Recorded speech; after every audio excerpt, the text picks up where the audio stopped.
नमस्कार विद्यार्थी मित्रांनो, मी अशोक आपल्या सर्वांचं स्वागत करतो. आपण पाहत आहोत अभियांत्रिकी आरेखन. अभियांत्रिकी आरेखनमध्ये आपण मागच्या लेक्चरमध्ये बघितलं की अभियांत्रिकी आरेखनाचे किती प्रकार पडतात.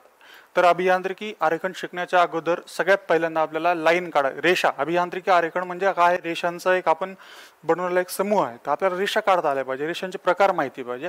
तर सगळ्यात पहिल्यांदा आहे जाड रेषा, आपल्या समोर दिसते, तुटक रेषा आणि बारीक रेषा. असे रेषांचे तीन मुख्य प्रकार पडतात. तुटक रेषा म्हणजे तुटक तुटक आलेली आहे, बारीक म्हणजे या गडद रेषेपेक्षा थोडीशी पुसट आहे रेषा. ती सगळ्यात पहिल्यांदा रेषांच्या प्रकारामधला आहे मार्गदर्शक रेषा, एक्सटेन्शन लाईन, वाढीव रेषा, छेददर्शक रेषा.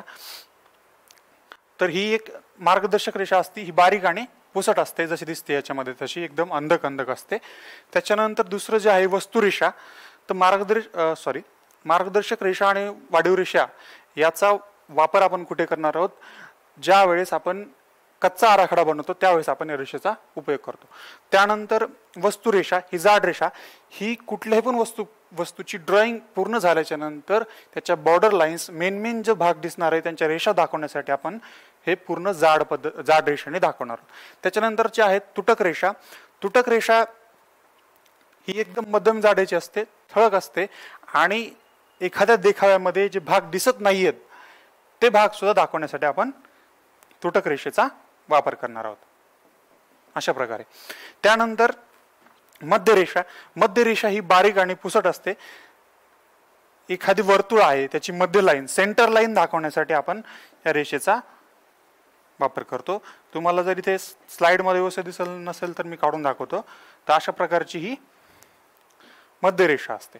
मध्यभाग वर्तुळाकार भागाचा, त्याच्यानंतर दंडगोल आकृती भागाचा मध्यभाग दाखवण्यासाठी आपण या रेषेचा वापर करतो.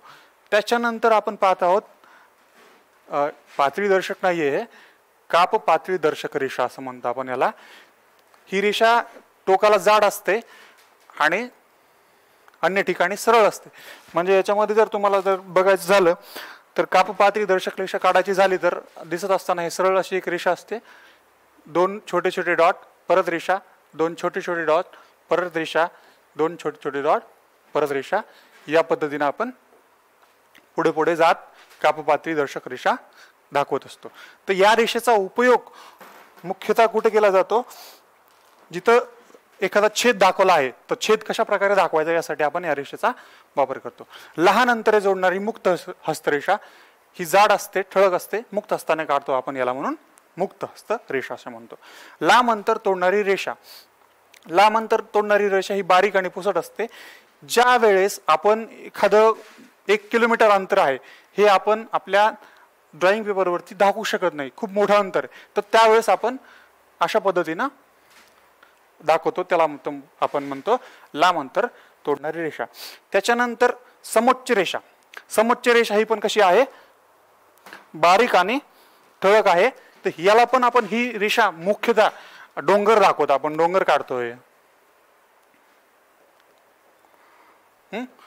समुद्रामधले पाणी दाखवतोय, यासाठी आपण या बारीक आणि ठळक रेषेचा वापर करतो. आपण या रेषेला कोणती रेषा म्हणतो? समोच्च रेषा. डोंगर, दरी या सगळ्या गोष्टी दाखवण्यासाठी आपण या रेषेचा वापर करणार आहोत. त्याच्यानंतर आहे स्थितीदर्शक रेषा. स्थितीदर्शक रेषा ही मध्यम, जाड आणि ठळक असते. तर ही रेषा नॉर्मली ही थोडंसं चुकीचं आहे, हे पण चुकीचं आहे.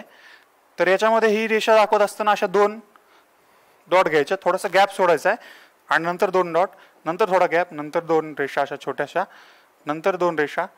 तर अशा पद्धतीने आपण ही स्थितीदर्शक रेषा. स्थिती म्हणजे वस्तूची स्थिती, मोमेंट, अप डाऊन कुठल्या पण दिशेला होत असेल तर ते दाखवण्यासाठी आपण या स्थितीदर्शक रेषेचा वापर करणार आहोत. त्याच्यानंतर आरेखन, जो आपण आपला बोर्ड आहे, ड्रॉइंग पेपर आहे, त्याच्यावरती जे वेगवेगळ्या आपण काय असतं, ड्रॉइंग पेपरच्या खालील बाजूमध्ये उजव्या कोपऱ्याला इथे आपलं नाव, शाळेचं नाव आणि कॉलेजचं नाव असेल तर जे काय असेल ते आपल्या डिटेल्स, विषयाचे नाव, आपण कुठली ड्रॉइंग काढतो त्याविषयी माहिती दिलेली असते. तर हे सगळे नावं वगैरे लिहित असताना कधी पण आपलं जर नाव लिहित असताना आपण असं एक प्रमाणामध्ये जर लिहिलं तर ते व्यवस्थित दिसतं. आणि हे एक अक्षर छोटं, एक मोठं, एक कॅपिटल, एक स्मॉल असं जर झालं तर तो व्यवस्थित दिसत नाही. त्यासाठी अक्षर लेखन एका सरळ रेषेमध्ये आलं पाहिजे. त्यासाठी मुख्य नाव लिहित असताना 6 ते 12 mm मध्ये च्या भागामध्ये लिहिलं गेलं पाहिजे. छोटं नाव उपनाव लिहित असताना 3 ते 6 mm च्या भागामध्ये लिहिलं गेलं पाहिजे. आणि जी टीप असते सूचना असते ही लिहिताना 3 ते 5 mm एवढ्या साईज मध्ये लिहिलं गेलं पाहिजे. त्यासाठी आपण प्रॅक्टिस पण करू शकतो नाव लिहिण्याची. त्याच्यानंतर आरेखनात वापरली जाणारी भौमितिक चिन्ह. भौमितिक चिन्ह वेगवेगळी वापरली जातात. त्याच्यामध्ये सगळ्यात पहिल्यांदा आहे फॉर्म. याला मराठीमध्ये स्वरूप असं म्हणतात. तर ह्याच्यामध्ये स्ट्रेटनेस म्हणजे सरळपणा त्याचा, फ्लॅटनेस फ्लॅट किती आहे हे दाखवण्यासाठी, सर्क्युलर आहे का त्याची, सिलेंड्रिकल आहे हे दाखवण्यासाठी आपण या चिन्हांचा वापर करतो. त्याच्यानंतर आहे प्रोफाईल. याला मराठीमध्ये बाह्य रूपरेषा असे म्हणतात. तर प्रोफाईल ही कडा दाखवण्यासाठी वस्तूचा आपण याचा वापर करतो. त्याच्यानंतर आहे दिशानिर्देश किंवा ओरिएंटेशन. त्या दोन रेषा एकमेकांना पॅरलल आहेत का, समांतर आहेत का, परपेंडिक्युलर आहेत का, अँग्युलर आहेत का हे दाखवण्यासाठी आपण ओरिएंटेशनचा वापर करतो. त्याच्यानंतर लोकेशन. लोकेशन मध्ये दोन वर्तुळ आहेत ते कोसेंट्रिक आहेत का, एकाच त्यांचं केंद्रबिंदू एकच आहे का, त्याच्यानंतर त्यांची पोझिशन कशी आहे हे दाखवण्यासाठी आपण या चिन्हांचा वापर करणार आहोत. सिमेट्री दाखवण्यासाठी. ठीक आहे. समांतर सिमेट्री म्हणजे त्या दोन वस्तू एकमेकांना सारख्याच आहेत पण त्या प्रमाणामध्ये आहेत. एक छोटी आहे आणि एक मोठी आहे पण सेमच आहेत हे दाखवण्यासाठी. त्याच्यानंतर रनआउट. रनआउट म्हणजे त्या वस्तूने फेरा पूर्ण केला आहे का, सर्क्युलर मुवमेंट करते का, या सगळ्या गोष्टी दाखवण्यासाठी आपण एकाच अक्षाभोवती ती वस्तू फिरते का हे सगळं दाखवण्यासाठी आपण त्याला अक्षबाह्यपणा असं म्हणतो. आणि लोकेशनला मराठीमध्ये स्थानदर्शक असं म्हणतो. तर या सगळ्या गोष्टी दाखवण्यासाठी आपण वेगवेगळ्या चिन्हांचा वापर करत असतो. त्याच्यानंतर आपण पाहू मोजमाप दाखवणे.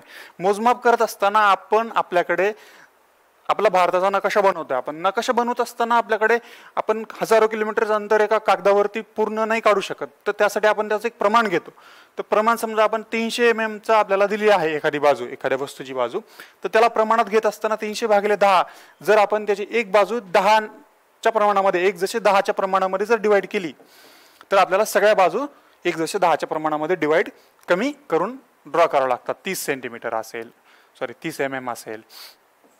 इथं पण सेम 225 ला 22.5 mm, 80 mm ला 8 mm. तर जेवढा कमी प्रमाणामध्ये आपण दाखवून ती आकृती काढतो आपण. त्यानंतर आता या मस्तीचं मोजमाप दाखवायचं कसं हे दाखवत असताना हा आपल्याकडे काय दिसतंय, एक वस्तू दिसते. तर सर्कल आहे, त्या सर्कलचं मोजमाप दाखवत असताना एक अशी रेषा आहे, एक कुठली पण रेषा आहे.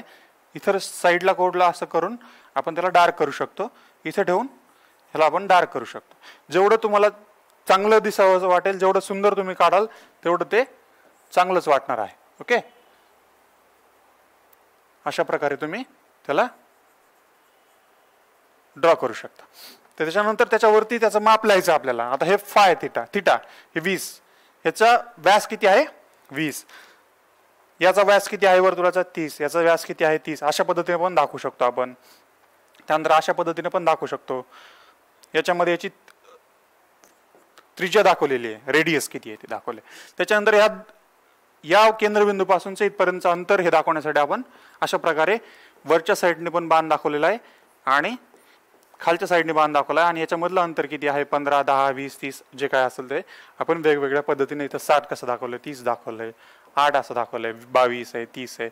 मग हे वेगवेगळे अंतर आपण वेगवेगळ्या प्रमाणामध्ये दाखवण्यासाठी अशा प्रकारे त्या वस्तूंचं मोजमाप करत असतात. मोजमाप केल्यानंतर त्याच्यावर आपण त्याची लांबी, रुंदी, उंची लिहितो. त्याचं प्रमाण आपल्या ड्रॉइंग शीटच्या एका कोपऱ्यामध्ये लिहिलं गेलं पाहिजे. ओके. थँक्यू.